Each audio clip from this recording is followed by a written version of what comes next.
দেশের বিভিন্ন প্রান্ত থেকে আমাদের অনেক ভাইয়েরা একটি বিশেষ জনগোষ্ঠীর ব্যাপারে প্রশ্ন করেন, যারা মূলত মানুষদেরকে বলে থাকে যে মাইক ব্যবহার করা সুস্পষ্টভাবে হারাম। আমরা আমাদের ওই সকল ভাইদেরকে বলবো যে দেখুন, মাইক ব্যবহার করার বৈধতা রয়েছে। নামাজ, ওয়াজ সহ যে কোনো দিনই কাজে মাইক ব্যবহার করতে কোনো বাধা নেই।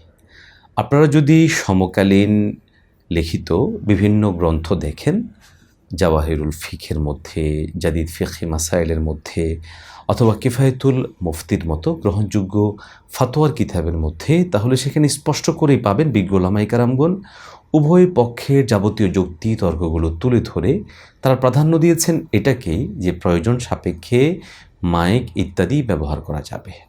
যেই পয়েন্টগুলোকে উল্লেখ করে কোনো ভাই এটাকে হারাম ফতোয়া দেওয়ার চেষ্টা করছেন, মূলত সেটা গ্রহণযোগ্য নয়। অতএব মাইক ব্যবহারে কোনো নিষেধাজ্ঞা নেই।